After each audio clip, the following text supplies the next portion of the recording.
Welcome to the Speak and Get What You Want podcast, where you learn to communicate like the world's most successful leaders. Now, here are your hosts, TK Stratton and Chad Kirby. TK often says that the best way to predict the future is to go create it. And no better example of that is our guest we have on the podcast today. Misty Kortes is an individual who she actually wrote a book on becoming extraordinary. And it's a powerful book that really helps everybody live and improve their life. You know, it's interesting when I'm at events, Misty, and by the way, great to have you on the podcast today. Thanks so much for having me, Chad. I appreciate it. You know what, Misty, I love the book and I love what you're about, because when I go and I speak at events, I'll ask people, do you believe you're living below your potential? And without fail, people will raise their hand and say, yes, I absolutely am. But you know what, Misty, you weren't set up in life necessarily for the success you've achieved today. You've got a phenomenal story, and obviously you went through some tremendous opposition to get to where you are today.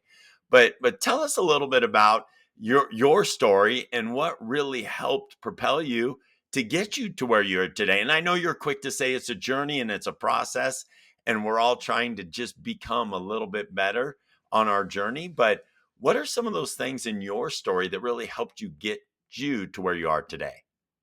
Well, I think we're kind of jumping to the end of the book. It's really the sum of everything that happened, right, in my life. And I think that's true for everyone, is that oftentimes, we all go through life and we all have these experiences. I call them these moments, right? Right. Because they really are just moments. They Right. don't typically last too long.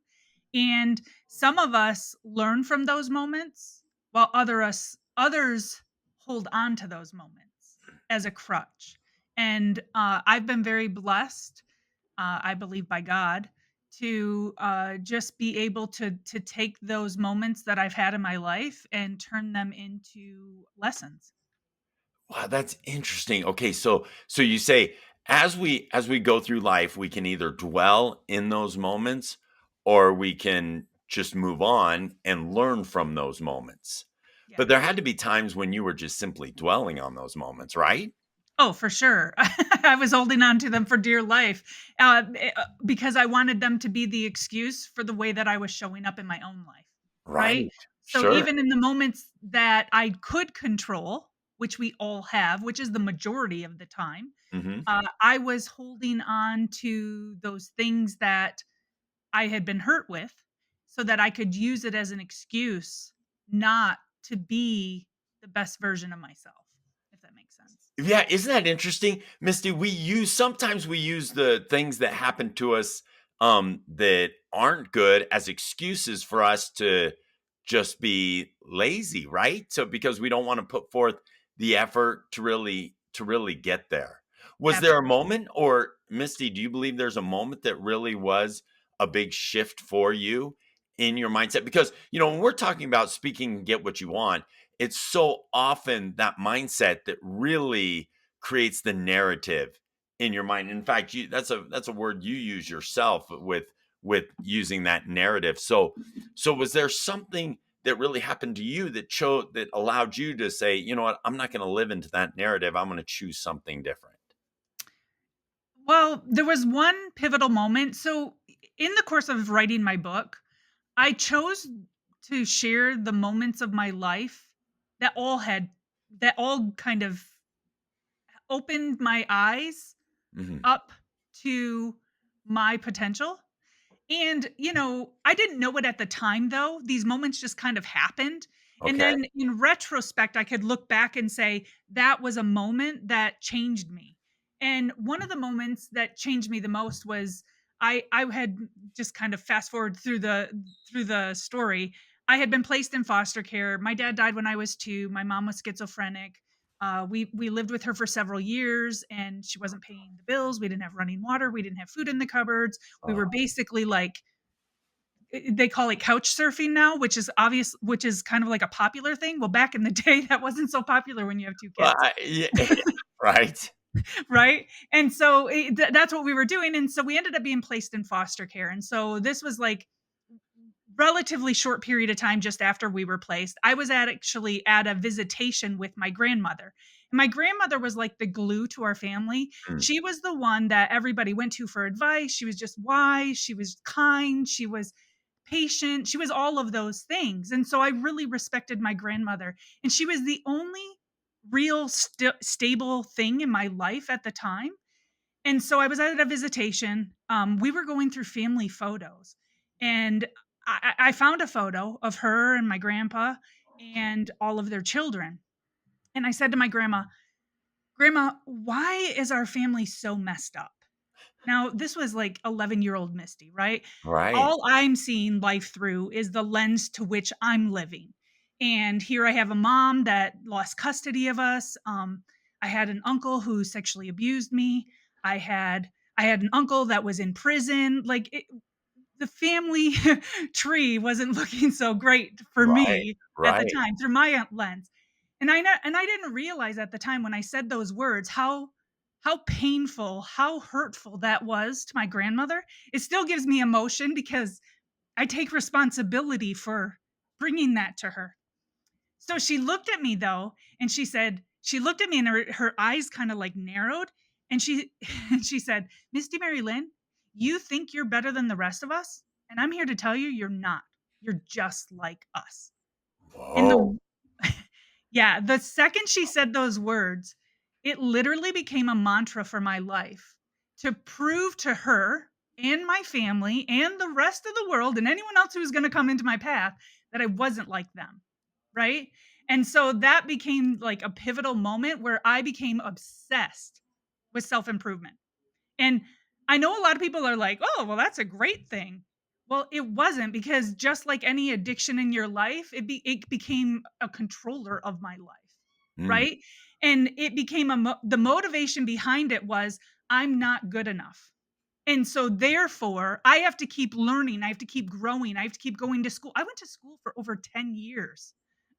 Wow. Like, yeah, because it became such a controller in my life. So that was a moment but because of that, this is another chapter in the book. Because of that moment, it did force me. There is good things that came out of that too, because Sure. I learned a lot and I grew a lot and I became exposed to a lot of different ideas that helped me look at my life in a different light, if that makes sense. Right, right. So you remember being 11 years old Oh yeah. saying that I'm not going to go down this path. I'm not going to be you. And you know what's interesting is we have all of us have so many different examples in our life and we get to choose, right? And so at that moment you got to choose. And one of the things that we passionately talk about here on the podcast, Misty, is that there are only really two ways to operate in this life, opportunistically and strategically. That's Oh it. yeah. So you're either just going to let what life gives you or you're going to be very strategic. And I love that example you share because you're saying, you know what? No, I'm not going to just live and let this happen. I'm going to be strategic and I'm going to become, to steal the title of your book, extraordinary. And so that's a powerful pivotal moment in your life. So how then did you settle in to working with people to help them grow and scale and become more effective? How what was the journey from I'm not going to become you, but then transfer it to I'm going to help other people, whether it's with their business or their life, become the best version of themselves? Yeah, I think it was through the journey of my own learning and self-reflection, right? Mm, Uh, there's 2 favorite I have 2 favorite chapters of my book, personally. I have my story that leads up to these chapters, they're towards the end. And the first one is, titled, "I'm Sorry." For me, writing that chapter allowed me to realize my responsibility in my own life. So I had to in writing that chapter, I had to take responsibility for who I was and how I was showing up. So for me, that was huge. And I had that chapter written in my head. I'd never just put it on paper, right? mm, So that is a big thing is for me to be able to help others, I have to recognize like what role I play in life. I Right. hope that makes sense, right? Sure. Yeah. My second favorite chapter in the book is Because of You. It is the title. And the reason why that's my second favorite chapter is because once you realize, okay, this is how I've been showing up, and I'm sorry that I've taken my pain and I've used that to be a defense mechanism for me not to be my best self. Then the second step in this process is because of you recognizing the lessons, the blessings, the gifts that I've been given because of my journey, because Mm. of the people who came into my life. So as you're reading the book, I say it very often, I am not a victim of that. If anything, I'm a victor, right? Right. And Right. so when you start to realize like these things happened and because of that I'm stronger, because of that I am becoming extraordinary. Yeah. uh it you because of that, because you recognize those gifts, you can now share those gifts with other people. But if you don't recognize the gifts, you can't share what you don't realize that you have. Right. I love that. Being able to recognize that and share it. I also love the fact that you take accountability for yourself, for your actions. Yes. And the reality is for me, when I don't use the words I'm sorry because I always want to change the action rather than just and I know certainly know you're not being dismissive there, but the reality is when my wife when I make a mistake and Cassie's like, wait, why did you let the kids do that or whatever it might be, I immediately want to correct whatever it is to Sure. to be aligned and not just go like, oh, okay, yeah, it was what it was, right? But the Yeah. taking that accountability, I love how you've taken that accountability. And it's interesting for me personally, and I love you sharing your story. And that's why the book is so good to help people see how your experiences are, as you're talking, I think about my own life personally, right? I had in my opinion the perfect dad for me, right? I had Yeah. the perfect dad. He abandoned me when I was 15. He wasn't there. I never saw him, and but it was the perfect dad for me because for me, I realized what I didn't want to become in this life. Right. Yes. So I'm very engaged. I have 9 kids. I'm very engaged in my kids' lives where my dad wasn't at all for me. And so the reality is, as you're teaching and as you're talking here, it resonated with me that those experiences that we have in life happen for us, right? Yep. So that we can be better versions of ourselves. Now, how do you translate those lives? Because I know you've helped countless businesses and entrepreneurs be successful. How do you translate those experiences into the business world because you've been so successful there? Well, I mean, the path that we've taken, whether it's in our personal lives or in our business lives, teach us those lessons, and those lessons become things that you get to share with other people. And I believe that God puts those people into your path for a reason. Like everything is as it should be. I've Mm. lived my life. I don't know where I got that, if I read it in a book or if I came up with it myself. I have no idea. But that understanding that everything is as it should be, that means every person who is in your life is there to teach you a lesson or for you to share a lesson you've learned. And so that that for me has always allowed me, gave me the confidence to show up. I mean, I think back in my life, the things that I've done in my early teens. I mean, I've been an entrepreneur my entire life. I mean, Mm. literally since the first grade. And I have started many side hustles and businesses in the past, and I've always succeeded with those. And I've went into those with a lot of confidence. And when I think about it now, looking back, I think, man, where did that confidence come from? Where did that courage come from? Right? And it was because I just knew, like, well, number one, God's given me that courage. And number two is I've had a lot of lessons in life at a very young age that equipped me to be able to help and serve others. And so I just always even before today's meeting, I prayed and said, just God give me the right words to share so that I can touch the people you intend for me to touch and reach.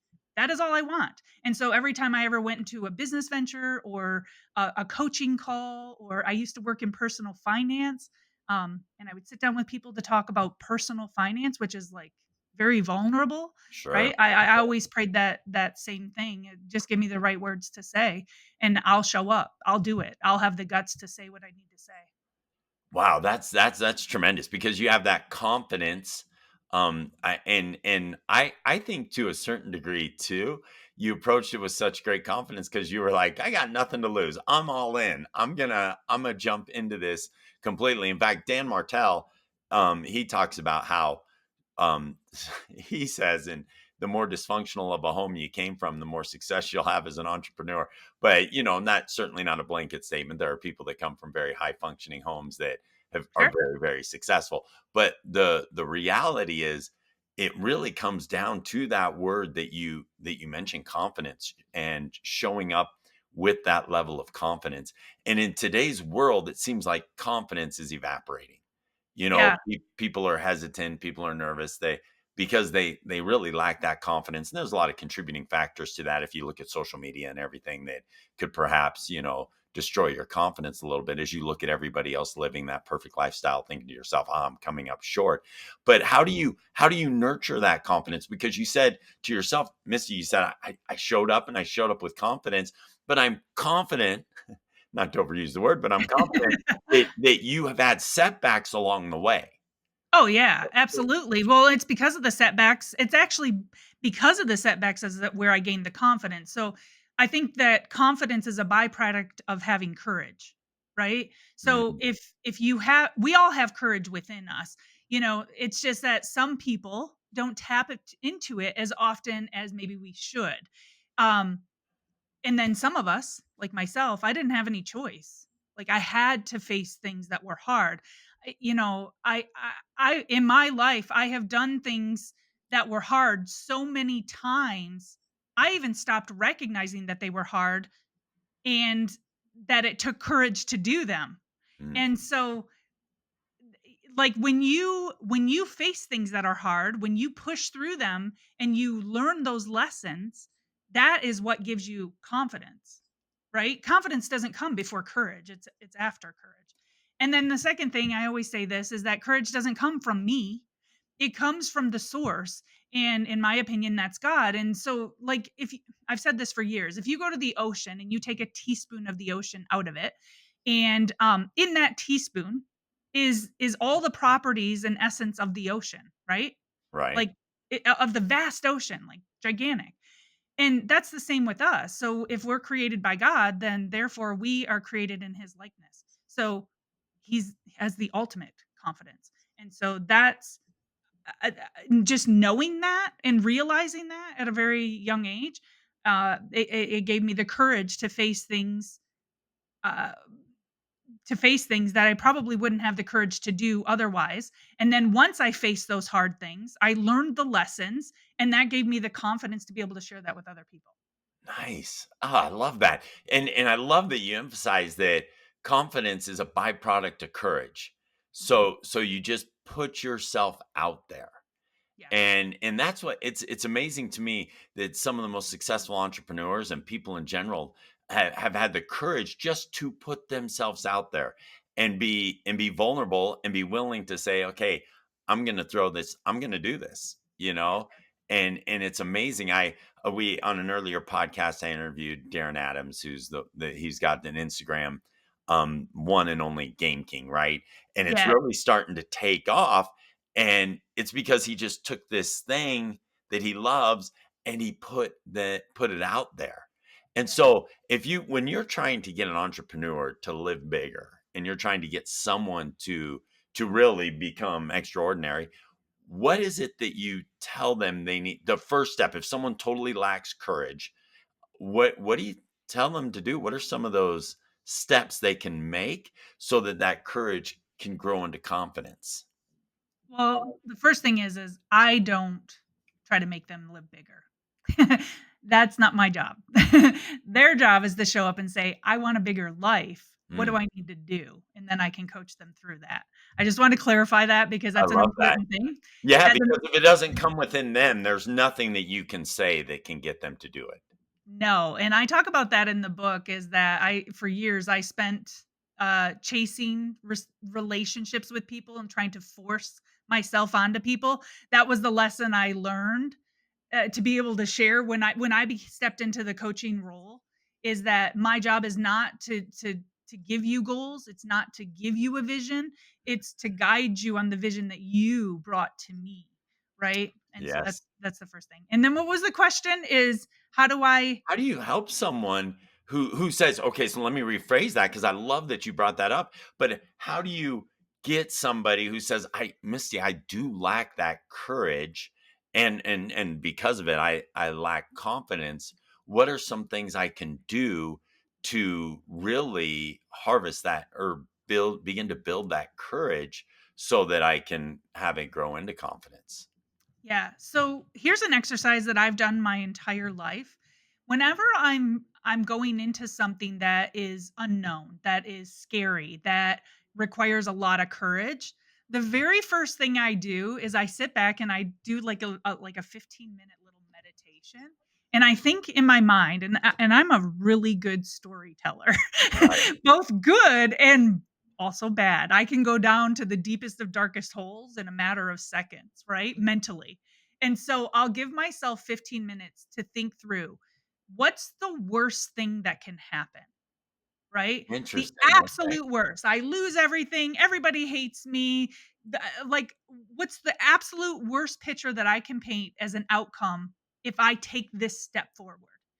And through that process, what I've realized, and I literally give myself permission to feel all the feels, feel all the emotions, feel the all the things that would come along with that. That might be embarrassment. It might Mm. be anything that might come along with that, depending on what it is. And after I'm done doing that, and I give myself 15 minutes, and I open my eyes, I realize number one that it wasn't as hard as I thought it was. And because I've allowed myself to feel the emotions, it was almost like going through the event. And because I've already gone through it, and I'm still here and I'm still alive and I still have all these opportunities ahead of me, I now have the courage to take the first step forward. And so I when love I'm that. working with clients that are like, they never come to me and say, I need more courage. What they say is I need more confidence. And then Right. what I share with them is that courage comes, or confidence comes from courage. And to take the first step, to have the courage to take the first step, if you allow yourself to live that moment in your own mind, you'll realize it's not as bad as you think it is. Chances are it's never going to get that bad. And Right. then that, for some reason, for me personally, that just gives me the courage to go, okay, it wasn't as bad as I thought, so I can take the first step and then just start there. I love that. TK says to me all the time, he'll say, "What would you do today if you had zero fear?" Oh, I love that. Right? What would you do today if you had zero fear? And Yeah. he's like, "Who would you call? What would you ask for? What is it that you would do? How would you show up with zero fear?" And for me, it's like, "Oh my goodness." Well, it's like your whole world opens up and then you realize, Misty, how much fear is impacting you, the way you're living, the way you're showing up, the way you're doing everything. And Yeah. and TK identifies fear as false expectations appearing real, right? Yep. So those false expectations appearing real are really hindering us to really show up and be successful. And Yeah. so, Can I mention oh yeah, something else? please, please. Because, I turned 50 last year. I've been sharing this a lot. Now that I'm 50, right? In my opinion, I've always said I'm going to live to 100. So I'm halfway there, right? And Okay. I think to myself now, this is a faster way to get that courage is 50 years from now, everybody I know is going to be dead. And none of this matters. None of this Wow. matters, right? And Interesting. for me, I don't know that for me, I don't know if that's a little psycho way of getting this courage, but it's allowing me to step into spaces that I've still been holding back on, because it really none of this matters, and we get so caught up in what other people think of us Right? that it prevents us. I would dare to say that that's pretty much the where fear comes from. Totally. Like, the primary source of fear, and I don't have a a degree in psychology or anything. But I think the main source of fear is we care what other people think. And so for me, realizing like 50 years from now, everybody I know is going to be dead and gone and nobody's going to even know who I was, like it just gives me the courage to go, it doesn't matter anymore. Like I can do whatever I want. Now I'm not a bad person. I'm not going out Right. there and hurting people, right? So little disclaimer there. Yeah, but that's a great point. That fear of what other people think of us is really a debilitating. Like it can really stop you from achieving what you know you can and should be able to achieve. So we just have a few minutes left, Misty. I just want to ask one last question as we prepare to wrap up. What is the best advice you'd ever received to help you get to where you are now? And I mean, you think about the circumstances in your story and what you've shared. Now you've published a book, you've impacting thousands. It's a tremendous story. What's the greatest advice you received along the way to really help you get to where you are today? Yeah. Hands down, it's that the past doesn't define you. It's how you respond that does, right? Everybody goes through adversity at some point in their life. Everyone. No one is immune to that, right? And some people learn from it while others hang on to it. And the difference lies in whether you choose to let your struggles shape you into someone stronger, a stronger version of yourself, or if you allow them to keep you stuck in a cycle of blame and regret. Hmm. And so growth comes from you stopping and stop asking yourself, why did this happen to me? Because that's what we say when we're in the victim mindset. And instead start asking like, what can I learn from this? What have I gained from this? What lessons have I learned? And like my favorite chapter, because of you. Because of you, how am I showing up as a better person because of this moment, because of this event? Ah, that's amazing. That is phenomenal insight. And I share this only because it's a story many of us are familiar with. You take Steve Jobs getting fired from the very company he founded, right? Yeah. And then and he could have sat back and thought, "Oh my goodness, I can't believe this. This is devastating." But then, he said, "No, I'll go find Pixar or develop Pixar and all the other things that he did that were impactful in him coming back to Apple and having huge impact." And I share that only because everybody has those types of experiences. Yep. Everybody gets fired. Everybody gets and whether you're like, I'm an entrepreneur my whole life. I've never been fired. Yeah, you have been fired by a customer. You've been fired by a client. We've all had those experiences. And I love the phrase you use there. And I hope everyone um holds on to that phrase where you can either learn from those experiences or hang on to those experiences. Yep. And that's really a tremendous thing. I was listening the story about Kobe Bryant when he airballed the key shot in the NBA playoffs. When the plane landed, he immediately went back into the gym and started practicing again and again and again. And so not hanging on, but learning from that experience. Misty, Yep. you are a tremendous example of somebody who is really not letting their past define them. Now, even if your past isn't I mean, Misty, you have quite the story. I mean, there's a lot of people listening that going, wow, I was never in foster care. I didn't lose my father at a young age. But we all have had our own version of our trauma in our lives. And it's up to us to not let us define that. And that's why, and I go back to Misty, what you talk about, controlling that narrative. And when we talk about speaking and getting what you want, controlling the narrative in your own mind so you can get what you want out of this life. Absolutely. And you talk about that as you go on to stage is you paint that picture of what you want before you step on stage. And I love that. I was not doing that. I was painting a very ugly picture before I stepped on stage and I was talking negative to myself. And you helped me see that was the reason why I was bringing that into every speaking opportunity. And so, yeah, I I thank you for your work and oh what you do. oh of course, of course. And I appreciate you coming on. Becoming Extraordinary, where can they get it? Yeah, I'm on Amazon and you can actually go to my website, mistykortes.com, and you can also purchase it there. Awesome. Misty, great being with you. Appreciate the insights. It was so valuable. Have a tremendous day, everyone. Thanks, Chad. Bye now. Bye.